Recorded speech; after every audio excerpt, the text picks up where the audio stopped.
लगातार संसद जो तस्वीरें आ रही हैं वो हम आपके लिए लेकर आ रहे हैं। ये राज्यसभा की कार्रवाई इस वक्त शुरू होती हुई नजर आ रही है। दूसरी तरफ लोकसभा में भी सभापति पहुंच चुके हैं। तो आज संसद में क्या होता है, क्या काम हो पाता है, कार्रवाई हो पाती है, क्या विपक्ष हंगामे से बचता है, ये अहम मुद्दा रहेगा। माननीय सदस्यगण, ऐसे कारगिल दिवस विजय दिवस को हम 26 तारीख को मनाते हैं, लेकिन 26 तारीख को अवकाश होने के कारण मैं कारगिल दिवस विजय दिवस का मेंशन आज कर रहा हूं।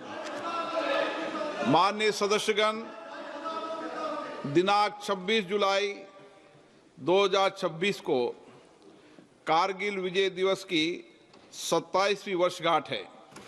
ये दिन हमारे भारतीय सशस्त्र बलों के अदम्य साहस, अप्रतिम शौर्य और सर्वोच्च बलिदान का प्रतीक है।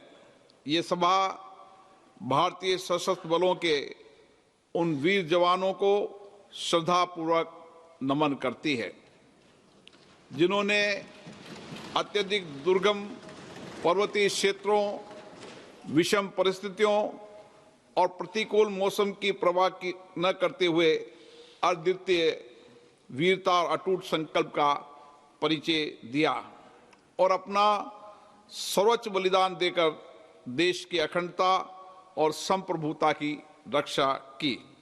संपूर्ण राष्ट्र मातृभूमि की रक्षा में अपना सर्वोच्च न्योछावर करने वाले अमर शहीदों का सदैव ऋणी रहेगा। ये सदन उन वीर शहीदों के परिजनों के प्रति अपनी गहरी संवेदना, सम्मान और कृतज्ञता व्यक्त करता है। अब सदन कारगिल के अमीर शहीदों की पवित्र स्मृतियों में मौन रहेगा।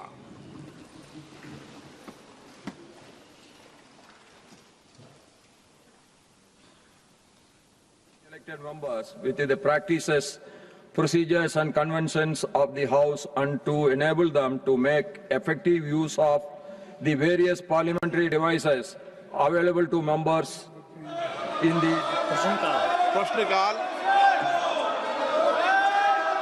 मैंने पूर्व में व्यवस्था दी थी कि प्रश्नकाल सबसे महत्वपूर्ण समय होता है और हमारे माननीय सदस्यगण सरकार से सवाल पूछते हैं, जवाबदेही भी तय करते हैं और अपने क्षेत्र की अपेक्षाएं, आकांक्षाएं, चुनौतियों, कठिनाइयों को भी सदन में प्रश्नकाल के माध्यम से उठाते हैं। मेरा आपसे आग्रह है कि आप प्रश्नकाल में सहयोग करें।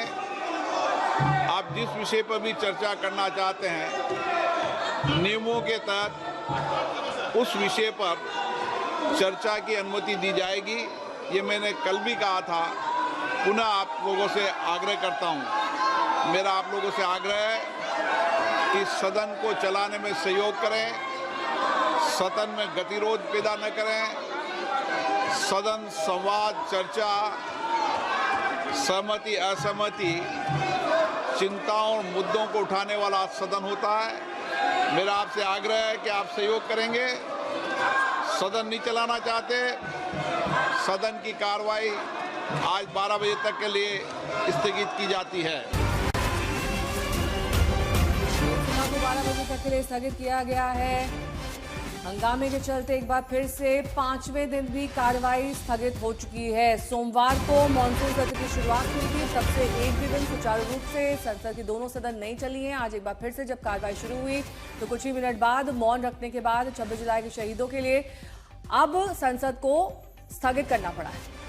आपको बता दें कि लगातार विपक्ष मांग कर रहा है कि नीट परीक्षा लीक पर चर्चा हो, लेकिन सभापति का कहना है कि नियम और कानून के तहत ही चर्चा की जाएगी, यानी कि प्रश्नकाल चल रहा है, बिजनेस जो पहले से संसद का तय है वो पहले किया जाएगा।